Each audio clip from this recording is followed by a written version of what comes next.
Here today, and I've been getting asked a lot, almost every day, about my experience with steroids. And I'm just here sitting down with you guys today to share my story. I want to be honest with you guys, and I want to set the record straight. But in order to do that, I need to take you guys way back to little Larry Wheels when I was just 1 year old. And it started with my father leaving me as a baby. And to add a little bit more to that note, my mother, I love my mother. She's always been there for me. She did her job. She raised me up until I was 18 years old and even supports me after that. She did her job well. I love her. But she's had a history of abusive boyfriends. She's always picked, to me, the worst of the bunch, She's always loved to be a mother, not only to me, but it seemed like to her boyfriends as well. So she's always emotionally and financially provided for them. And on that note, my father left me at 1, and then fast forward to when I'm 6 years old, my mother raised me between 1 and 6. After I hit 6 years old, my mother was with a new boyfriend now. My father was out of the picture for years at this point. And this new boyfriend was no better than the last. And he may arguably been worse. So, I don't know how many of you guys know, but I was in foster care between ages 7 to 12 years old. And what got me placed in foster care was an incident that happened when I was 6 years old with my mother and her boyfriend. Now, my mother and her boyfriend at the time got into a fist fight. It was violent, And to make a long story short of that, what happened in the fight isn't really important, but he called the police on her. And when the police arrived, he did a really good job at collecting his composure and being calm and collected to the police, but she was infuriated. And unfortunately, she couldn't collect herself enough to prevent herself from doing what she did, which led me to getting taken away. So she started attacking the police, screaming at the police. And then so it was wrong of him to ever put his hands on her, but because of how she was presenting herself to the police at the time, and considering that he called the police on her first, they sided with his story and they believed him. So when they went upstairs, I was sleeping, and then they found a little boy in the middle of this, and they're thinking to themselves, okay, well, we gotta take him to the precinct, we gotta take him to the office or whatever.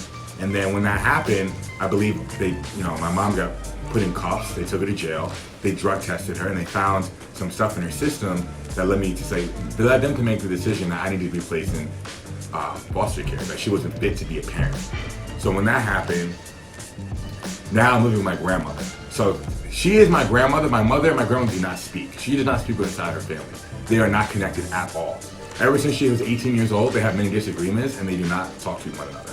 So when I was living with my grandmother, she was technically my foster parent. She was getting paid to watch over me. Anyways, I was a wild child. I did not like answering to anybody, whether it was my mom, my grandmother, friends, anybody. I was always very hyperactive, very eccentric, very just all over the place. And I made life difficult for my grandma at the time, and she couldn't take it. So once I was 11 years old, she called the foster agency, and I had been placed in another foster home. And now, during the span between 11 and 12 years old, I was placed in 2 different foster homes, and they were great. They were great to me. I have no complaints. I was with other foster kids. They provided for me. I was fed when I was supposed to be. I had a roof over my head. I was in school. They were doing their job. So I have no complaints. I was lucky to be placed in a very caring and genuinely good foster home. I was placed in 2. Now this all happened in New York City. So once I hit 12 years old, my mother had received custody of me. And shortly after that, she spoke to me about how she would occasionally visit a place called Saint Martin. It's a U.S. Virgin Island, but it's really a third world country. They speak French and Dutch on the island, and kind of broken English. There was some English being spoken, but it was mostly French and Dutch. So she decided to take me there and start a new life there because she was tired of New York City. And between ages 12 and I want to say 14 going on 15, I was living in St. Martin. And unfortunately, while I was on this island, I could not go to school during the whole time I spent there because there was only one English school on the island at this time, and it was private and very expensive. And my mom and I were poor. She was by herself. She didn't have support from a man. And when I was on this island, I dealt with boredom. I had nothing to do. I dealt with bullying because when I moved there, the kids who were on the island who grew up there, they figured after learning a little about me that I was from New York and I was rich because when they look at, from what they understood about New York, they figured people who live there have money, maybe because of the movies they watch or what they've been told, whatever the case may be, they thought I was rich. So they would steal from me. You know, they would occasionally come by my house and look around for spare change. Like they just didn't, like they were aggressive, you know, and they occasionally like picked on me, you know, called me names, just like, and at the time I was sensitive, you know, I don't want to deal with that. So I figured picking up weightlifting, working out could solve two problems. My boredom, I had nothing better to do. And then two, maybe they stopped picking on me once I can defend myself. Because I was a little wimp. I had an Adam's apple protruding 3 inches out from my neck. You know, I had my rib cage showing. You could count every rib in my body. I was like scary thin. I think I was at 13, maybe 5'9"-ish, like 130 pounds. Anyways, I picked up pull-ups, push-ups. I went to Modell's. I got me, before I went to Modell's, I actually had a broomstick and 2 cinder blocks because I literally didn't have enough money to go to Modell's and get like a $60 weight set. So I started with a broomstick and cinder block, and I started doing floor presses, bicep curls. I mean, the internet connection there was really slow. It was like dial-up, but it was enough for me to go on YouTube and learn about working out. And I found that, you know, with all the time on my hands, it was like, what better to do? So I did it, and it became like an addiction. And I remember I had posing videos of when I was just shirtless, hitting poses at like 13, 14 years old, and I was in good shape, and that made me feel good. So after about a year of training with the broomstick and cinder block, I graduated to a weight set from Modell's. And then shortly after that, when I'm 15, now I'm back in America. Now I'm back in the States. I'm back in New York City, right? And then for a couple of years, I was jumping between gyms. I picked up boxing. I had a couple of friends. All my friends, all the people I knew were at the gym, right? Because that's the only place I went. I got my, I was in school and went back to New York City. Because, to make a long story short of that as well, when I got back to school, I learned that because I was so far behind, that I would have literally not graduated even if I didn't miss a grade till I was 21.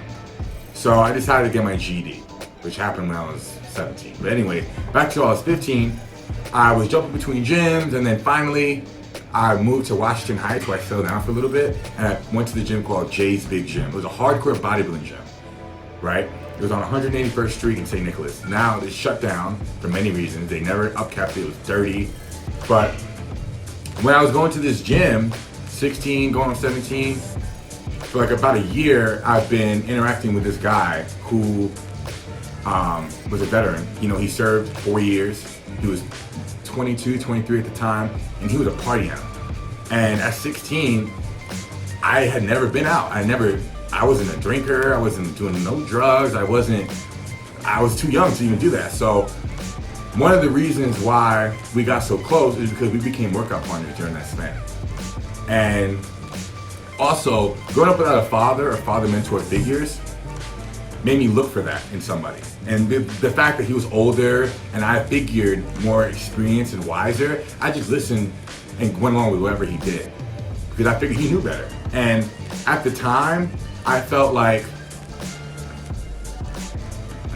with all the negativity around me, you know, my living situation and, you know, not being in school and just this, that, and the other, like he was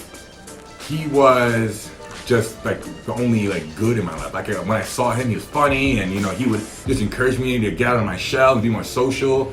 And anyways, that started leading me down a dark path, because what I didn't realize about him is that he was a party animal, and he introduced me to a lot of drugs. And it's not his fault that he introduced me to it, it's my fault because I didn't say no. I always say that to people when they ask me about my story, about that part of my life. It's like, I could have said no, but I didn't. So it wasn't all his fault. But the point is, he was that influence in my life that let me do hard drugs that I should have never touched. Now, I don't regret it because it made me who I am today, and I learned a lot from that experience.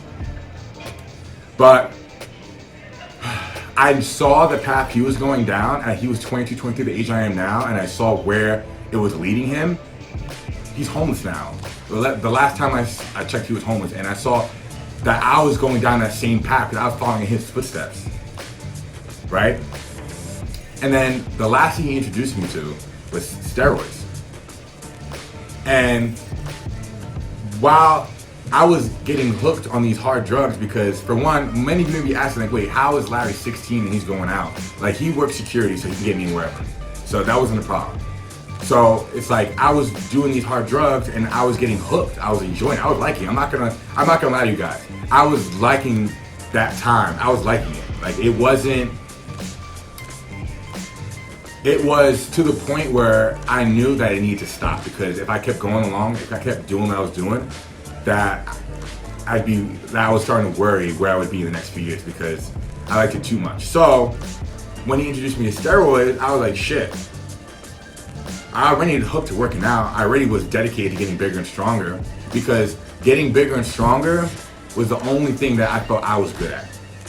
I wasn't good at studying. I wasn't good at pushing myself to do anything else, because I didn't care about anything else. That's all I really knew and all I really cared for, all I was passionate about. The only thing I wanted to get better at was working out, getting bigger and stronger. And also, before I ever did it, I looked at where I was naturally. And I compared myself to other teenagers who were powerlifting, who were bodybuilding, and I looked great. I was strong, naturally. And I was like, shit. Like, I was craving the feeling of just being good at something so bad that I was like, let's do it. Let's go. You know, like, I was ready to, like, I was like, at that moment, like, I knew the risks. I was ready to die for it. Like, I just wanted to be good at something so bad, because nothing else in my life fulfilled me like working out and getting better at the gym did.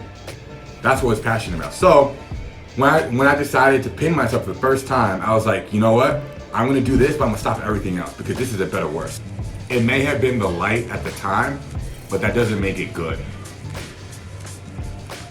And to those of you who are watching and considering using steroids, I know many of you are. I know many of you think you're not getting to your goals fast enough. I know many of you think you're not big enough. I know many of you look at pro Bibles or social media influencers and think, damn, I want to get there, but I can use steroids and get there. You need to understand that I can't sit here and tell you not to do it, but what I can tell you to do is to educate yourselves. And educate yourselves on the risks, because there are serious risks that are involved with steroids, and it's not talked about enough. Educate yourselves on the risks, and then realize that if that is something you are going to do, that you need to dedicate your life to, you need to be willing to die for, because that's the kind of drive and passion you need to have before you even think about using it.